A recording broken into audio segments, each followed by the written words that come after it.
D'abord saluer le travail réalisé par notre duo Nicolas Lebas et Elisabeth Boulet qui ont fait un travail très important. C'est vrai que quand on parle de fonds européens, c'est parfois un peu compliqué, c'est parfois abstrait. Et là, vous avez réussi évidemment à montrer que l'intervention de l'Union européenne dans nos territoires est absolument concrète.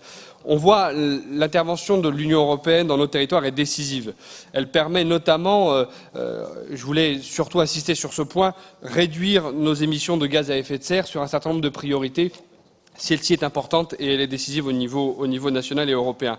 Et parmi les exemples que je voulais citer, c'est pour Amiens Métropole, le concours du FEDER pour l'acquisition de bus électriques dans le cadre du déploiement du bus à haut niveau de service. Ce sont également plus de 3 millions d'euros qui ont été mobilisés pour la création du réseau de chaleur de la ville d'Amiens. Plus au nord, l'intervention de l'Europe a permis l'aménagement de l'écoquartier de l'Union à Roubaix, à Tourcoing, Wattrelos et a résorbé un certain nombre de friches polluées. En octobre dernier, le comité de programmation s'est d'ailleurs engagé pour près de 7 millions d'euros de fonds FEDER. Mais l'Europe, ce sont aussi des projets d'accompagnement plus petits, plus quotidiens pour les habitants de notre région qui permettent d'accompagner un certain nombre d'entreprises. Ce sont par exemple 230 000 euros qui ont été affectés à la réhabilitation thermique de 46 logements miniers de la Cité du Mont de la Veine à Anzin dans le Valenciennois. En baie de Somme également, l'Europe accompagnera le projet d'une boucle d'économie circulaire locale avec la valorisation des sous-produits coquillés. 20 000 euros de FEAMP ont d'ores et déjà été mobilisés pour financer l'étude d'expérimentation. Mais ce que je voulais, au nom du groupe UDI Union Centriste, rappeler, c'est que ces fonds européens sont décisifs et structurants pour un certain nombre de projets essentiels et qui sont, j'allais dire, essentiels au quotidien des habitants de la région et de certain nombre d'ailleurs d'entreprises. On voulait également, au travers de cette intervention, souligner le travail qui est fait par Elisabeth et Nicolas sur la mobilisation des fonds européens et qui permettent d'ailleurs de rapprocher les politiques qui avaient été définies par nos prédécesseurs avec deux maquettes différentes, une pour la Picardie, une pour le Nord-Pas-de-Calais, et qui, à travers de ce travail de rapprochement, permet d'avoir une cohérence encore plus grande et qui permet de répondre aux spécificités de chacun des territoires qui sont les nôtres. Ce travail de rapprochement s'est illustré notamment avec un premier comité unique de programmation pour les deux versants de notre région le 8 octobre dernier. C'est évidemment un très bon signal pour l'ensemble des acteurs de notre région, puisque c'est une manière pour nous de montrer que nous sommes évidemment dans un travail de cohérence et de préparation de l'avenir.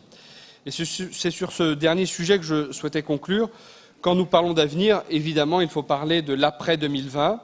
Notre groupe se réjouit que la Commission européenne ait décidé de maintenir la politique de cohésion et que la région Hauts-de-France reste évidemment dans la catégorie des régions en transition, avec les 5 objectifs stratégiques qui ont été définis.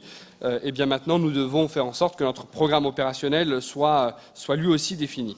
Alors nous savons, Monsieur le Vice-président Nicolas Lebas, que sous votre impulsion, des premières réunions et des travaux ont d'ores et déjà été engagés.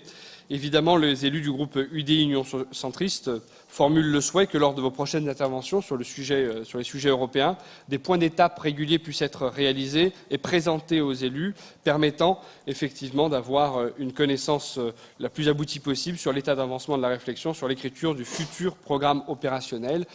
Je crois que pour les habitants de la région, il est important d'être concret, de montrer que l'Union européenne a un visage concret et que, contrairement à ce que certains disent, l'Union européenne est utile.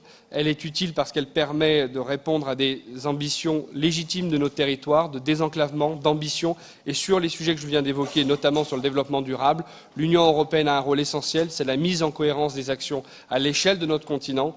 Et ce n'est pas seulement la somme des actions des territoires les uns à côté des autres.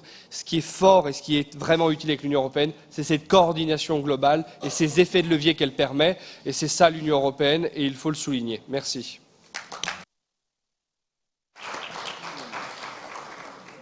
Mylène Troszczynski.